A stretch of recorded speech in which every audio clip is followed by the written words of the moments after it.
Welcome to the Explainer. Today, we're going to do something a little different. We are going to deconstruct the marketing for a wellness product called Lymph Tonic. And let's be super clear about one thing. This explainer isn't about whether the product actually works. Nope. Instead, we're digging into the techniques used on its sales page to convince you to buy. It's a fascinating look at modern online marketing, so let's just dive right in. Okay, so here's how we're going to tackle this. We've got 5 parts. First up, what is the product even promising to do? Then we'll look inside its natural formula. After that, we'll see how they build trust with customer testimonials. Then we'll dissect the actual sales pitch. And last, we'll do the one thing most people skip. We're going to read the fine print. All right, let's get into part 1, the promise. You know, every single product out there, whether it's a brand new car or a little bottle of herbal drops, it all starts with a problem, right? And a promise to fix it. So let's see what problem this one claims to solve. So right off the bat, every sales page has to answer that one big question we all ask. Yeah, but what's in it for me? So, what are the big benefits they're dangling in front of us to get our attention? The page kicks off with these 4 core promises. It's all about supporting healthy fluid balance, supporting lymphatic drainage, supporting circulation, and of course the fact that it's a natural herbal formula. Now, you got to pay attention to the language here. It's really specific. That word support is doing a lot of heavy lifting. They're not claiming to fix your circulation, just to support it. It's a subtle but really important legal distinction. And it's interesting, right? They list natural herbal formula has a benefit in itself. That's a direct shout out to anyone who prefers natural stuff over things made in a lab. Okay, so they've made a big promise. Now they've got to back it up, right? This is where the ingredients come in. They have to build a case for why their product can deliver. So let's take a look inside this so-called proprietary blend. First one up is Boswellia, and you can see the marketing playbook right here. It's all about association. By name-dropping Ayurvedic medicine, a system that's thousands of years old, the product kind of borrows this aura of ancient wisdom and trust. Next up, curcumin.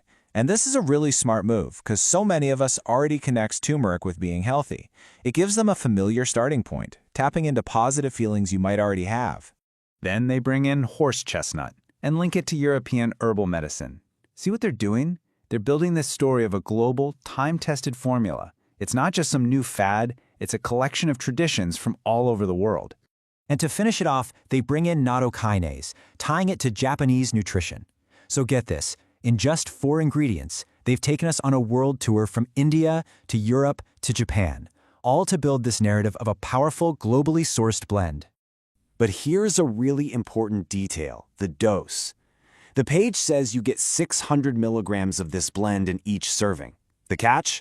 Because it's proprietary, they don't have to tell you how much of that is Boswellia or curcumin or anything else. The exact recipe is their little secret. All right, so ingredients are one thing. They appeal to your brain, right? But to really get you on board, they need to appeal to your heart. And that's where stories from real people, what marketers call social proof, come into play. So let's meet Sarah M. Her story is effective because it just feels real.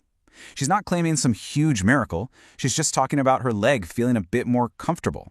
It's this small, believable improvement that makes it feel so authentic. And that little verified purchase tag, well, that's just the cherry on top for credibility. This one from Robert T. is super clever. He's not even really talking about the results. He's talking about how easy and pleasant it is to use the product. It tastes good. It's easy to take. He's basically knocking down potential roadblocks in your mind before you even build them. And finally, we have Linda K. She's what you'd call the satisfied searcher. That line, after trying various products, is gold for them. It positions Lymph Tonic as the final destination, the thing that finally worked. It makes you think, okay, I can stop looking now, and it encourages you to make it a daily habit.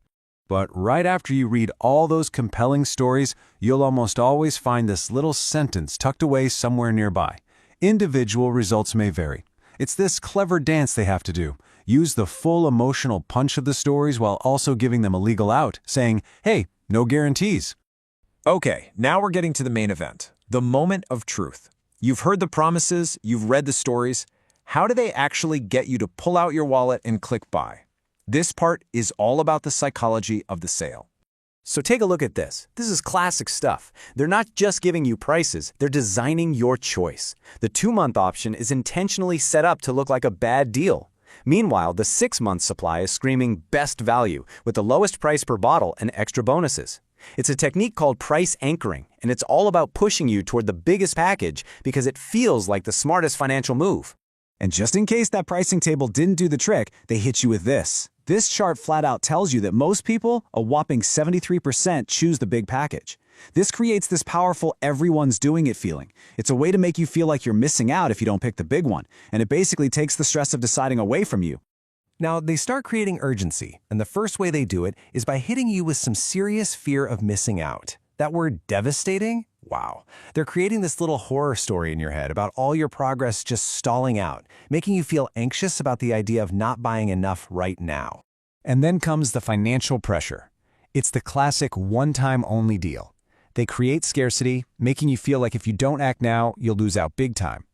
The thought of paying more than double later is a huge motivator to just commit to the larger purchase today. So we've gone through the whole show, the big promises, the heartwarming stories, the high-pressure pitch. But way down at the bottom of the page, in the tiniest text you can imagine, is the stuff they have to tell you. Let's get out our magnifying glass and read the fine print. This is the first big one. You'll see it on pretty much every dietary supplement in the US. And it's so important because it's telling you, straight up, that the main government agency in charge of this stuff hasn't actually checked to see if any of the marketing claims are true. And then you get this sentence, which is honestly the whole ballgame. After reading a whole webpage that feels like it's promising to help you with real health problems, they have to legally say it's not meant to diagnose, treat, cure, or prevent any disease. And that right there is the fundamental tug-of-war in supplement marketing, the powerful implied promise versus the legally required denial. So there you have it. From top to bottom, it's a perfectly engineered path, designed to make you feel confident, hopeful, and like you need to act now. The real question to leave you with is this. Now that you've seen the architecture behind the pitch, seen how the sausage is made, how does that change the way you'll look at the very next online ad that pops up in your feed?